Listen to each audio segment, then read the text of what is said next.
अस्सलाम वालेकुम स्टूडेंट्स। ये फ़िज़िकल जियोग्राफी थर्ड ईयर की क्लास है। क्लास स्टार्ट करने से पहले आपको बता दें कि अगर आपको किसी किस्म का कोई सवाल हो तो आप व्हाट्सएप ग्रुप में रब्ता कर सकते हैं। तो चलें आज की क्लास स्टार्ट करते हैं। आज का हमारा टॉपिक है बहरे ओकियानूस की रोएं या करंट्स ऑफ एटलांटिक। पिछले सबक में हमने बहरी रोओं के पैदा होने के असबाब और बहरी रोओं की मुख्तलिफ़ इक़साम के बारे में पढ़ा था। आज के लेक्चर में हम बहरे ओकियानूस की रोओं के बारे में पढ़ेंगे।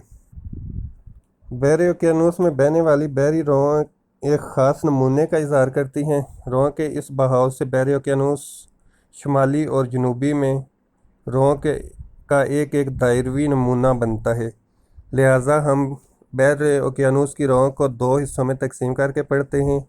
नंबर 1 शुमाली बहरे ओकियानूस की रोएं और नंबर 2 जनूबी बहरे ओकियानूस की रोएं। तो चलें अब एक एक करके पढ़ लेते हैं। शुमाली बहरे ओकियानूस की रोएं या करंट्स ऑफ नॉर्थ एटलांटिक। शुमाली बहरे ओकियानूस में बहरी रोएं घड़ी की सुइयों के मुवाफ़िक रुख चलती हैं। इनमें गर्म रोएं भी हैं और सर्द रोएं भी। मिसाल के तौर पर शुमाली उस्तवाई रो और खिलजी रो वगैरह गर्म पानी की रोएं हैं, जबकि मशरक़ी ग्रीनलैंड की रो और लेब्राडोर की रो सर्द पानी की रोएं हैं। तो अब हम इन ओशन करंट्स को एक एक करके पढ़ेंगे।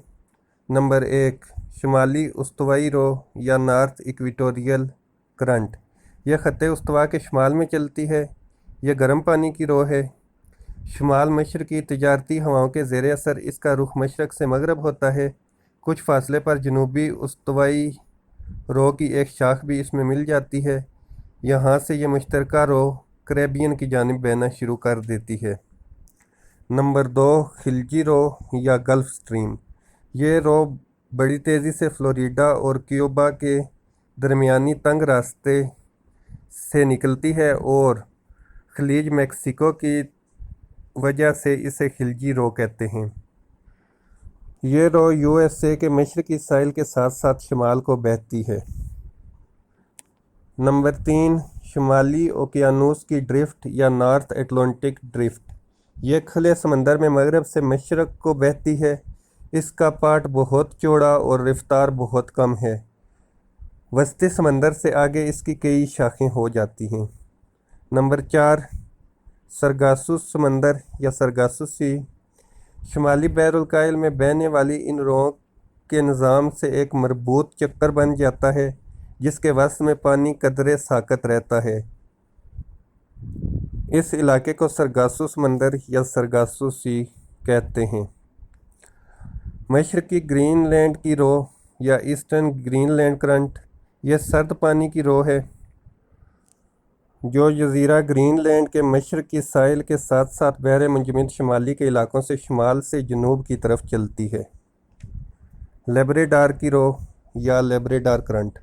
ये लेब्राडोर कनाडा से जनूब को चलती है। क्योंकि ये रो सख्त सर्द और भारी होती है, इसलिए पानी की सतह के नीचे चलती है। जज़ीरा न्यू फाउंडलैंड के करीब यह दो हिस्सों में तकसीम हो जाती है। सर्द दीवार या कोल्ड वाल। लेब्राडोर की सख्त सर्द रो जब जज़ीरा न्यू फाउंडलैंड के करीब गर्म खिलजी रो से टकराती है तो बहुत सख्त धुंध और कोहर पैदा होती है। सर्द रो के साथ बड़े बड़े तूफ़ानी तोदे या आइसबर्ग्स भी होते हैं, जो जहाज़ रानी के लिए बहुत नुकसानदेह साबित होते हैं। क्योंकि इस धुंध कोहर और बर्फ़ानी तोदों के बायस जहाज़ रानी में रुकावट पैदा होती है, इसलिए इसको सर्द दीवार या कोल्ड वाल भी कहते हैं। इसके बाद आ जाती हैं जनूबी बहरुल-काहिल की रोएं या करंट्स ऑफ साउथ एटलांटिक। जनूबी बहरुल-काहिल में भी बहरी रोओं का एक मरबूत चक्कर या निज़ाम मौजूद है। इसमें भी बाज़ गर्म रोएं और बाज़ सर्द रोएं शामिल हैं।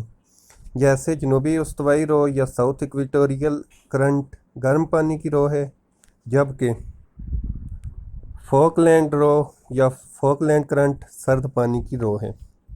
अब हम एक एक करके इन रोओं को पढ़ लेते हैं। नंबर 1 जनूबी उस्तवाई रो या साउथ इक्वेटोरियल करंट। یہ رو جنوبی بحر اوقیانوس سے خط استوا کے متوازی مشرقی ہواؤں کے زیر اثر مشرق سے مغرب کو چلتی ہے۔ جب یہ رو براعظم جنوبی امریکہ کے مشرقی ساحل پر کیپ سینٹ راک سے ٹکراتی ہے تو براعظم کی بناوٹ کے باعث دو حصوں میں تقسیم ہو جاتی ہے: مشرقی برازیل رو یا ایسٹ برازیلین کرنٹ۔ جنوبی استوائی رو کی وہ شاخ جو برازیل کے ساحل کے ساتھ ساتھ جنوب کو چلتی ہے مشرقی برازیلی رو کہلاتی ہے۔ جنوبی اوقیانوس کی ڈرفٹ یا ساؤتھ اٹلانٹک ڈرفٹ۔ یہ رو مغربی ہواؤں کے زیر اثر مغرب سے مشرق کو چلتی ہے۔ اس میں کچھ پانی بحر منجمد کی طرف سے آنے والی روؤں کا بھی شامل ہو جاتا ہے۔ افریقہ کے مغربی کونے پر پہنچ کر یہ دو حصوں میں تقسیم ہو جاتی ہے: فوکلینڈ رو یا فوکلینڈ کرنٹ۔ یہ سرد پانی کی رو جنوبی امریکہ کے انتہائی جنوبی کونے سے مشرقی ساحل کے ساتھ ساتھ چلتی ہے۔ جب یہ رو کیپریکورنس کے شمال کی طرف سے آنے والی مشرقی برازیل کے ساتھ ٹکرا کر مشرق کو مڑ جاتی ہے اور جنوبی بحر اوقیانوس کی ڈرفٹ سے مل جاتی ہے: راس ہارن رو یا کیپ ہارن کرنٹ۔ یہ سرد اور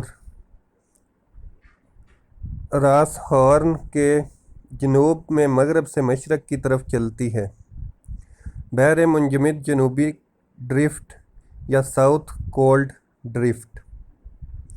یہ سرد فاکلینڈ کی رو سے تھوڑی سی جنوب سے مشرق کی طرف بہتی ہے جو بحر منجمد کے پانی سے پیدا ہوتی ہے، اس لیے کافی سرد ہوتی ہے۔ اسے بحر منجمد جنوبی کی ڈرفٹ کہتے ہیں۔ منقلب استوائی رو یا کاؤنٹر ایکویٹوریل کرنٹ۔ بحر اوقیانوس میں استوائی علاقوں پر مشرقی اور مغربی استوائی رو کے درمیان ایک منقلب استوائی رو چلتی ہے۔ کیونکہ اس کا رخ مغرب سے مشرق کو ہوتا ہے اس لیے اسے منقلب استوائی رو کہتے ہیں۔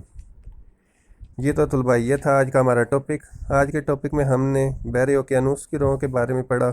آنے والے ٹاپک میں ہم شمالی بحر الکاہل کی روؤں کے بارے میں پڑھیں گے۔ اگر آپ کو آج کے لیکچر میں کوئی بات سمجھ نہ آئی ہو یا کوئی سوال ہو تو آپ اپنی کلاس کے واٹس ایپ گروپ میں رابطہ کر سکتے ہیں۔ Thank you very much.